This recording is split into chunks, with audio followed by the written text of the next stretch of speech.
வணக்கம். தருமபுரி மாவட்டம் பெண்ணாகர் வட்டம் நாகமர கிராமம் சாம்பலி காடுங்க. இப்போ நாங்கள் பிறந்து வளர்ந்த சொந்த பூமிக்கு வந்திருக்கிறோங்க. இங்கே தான் நாங்கள் பிறந்து வளர்ந்த பூமி. இது பாருங்க, நம்ம காவேரி ஆறு மேட்டூர் டேமுங்க.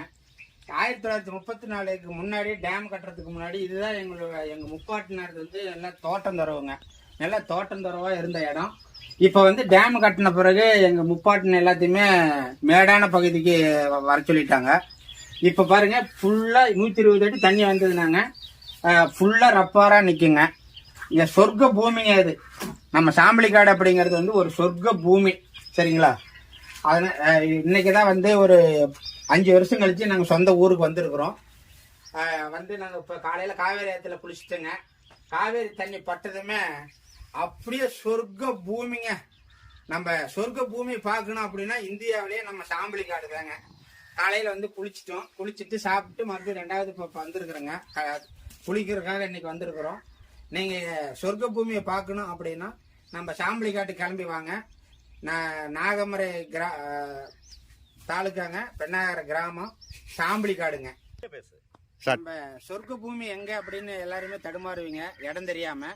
சாம்பலி காடு கிராமங்க, நாகமர பஞ்சாயத்துங்க, பெண்ணாகரம் தாலுக்கா, தருமபுரி மாவட்டங்க. இங்கதான் நம்ம சொர்க்க பூமி இருக்குதுங்க. பாருங்க, ஆத்துல மீன் பிடிப்போம். பாருங்க, பச்சை மிளகாங்க. இது பச்சை மிளகா பாருங்க, பச்சை மிளகாங்க. இது அப்படியே மீன் குழம்பு சுட சுட சுட சுட மீன் குழம்பு வைப்போங்க. அப்படியே சாப்பிடுவோம். ஏங்க, சொர்க்க பூமிங்க. சொர்க்க பூமின்னா அது நம்ம சாம்பலி காடு தாங்க. சொர்க்க பூமிங்க. இது அப்படி எண்ணெய் போட்டது இயற்கை முறையில விளைய வச்ச மிளகா இருக்குங்க. பாருங்க, அதான் இயற்கை முறையில ஆர்கானிக்கலி இயற்கை முறையா விளைய வச்ச மிளகா இருக்குதுங்க. அது இல்லாம பாருங்க, நம்ம காட்டுல கத்திரிக்காய் இருக்குங்க. இது இயற்கை முறையில விளைய வச்சது தாங்க. இயற்கை முறையில விளைய வச்ச கத்திரிக்காய் இருக்குங்க நம்ம காட்டுல. இது முழுக்க முழுக்க இந்த உரம் ஊரியா இல்லாம முழுக்க ஈரியாவிலேயே ரெடி, பூச்சிக்கல் மருந்து அடிக்காம இயற்கை முறையில விளைய வச்ச கத்திரிக்காய்ங்க நம்மளுது. மிளகா பார்த்தோம், இப்ப கத்திரிக்காய்ங்க.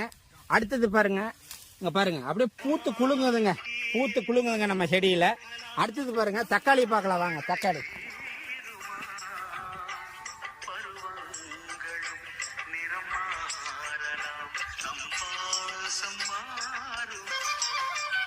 அடுத்தது பாருங்க, நம்ம இயற்கை முறையில யூரியா உரம் இல்லாம இயற்கை முறையில விளைய வச்ச தக்காளிங்க. இது நாட்டு தக்காளி, ஒரிஜினல் நாட்டு தக்காளிங்க. உங்களுக்கு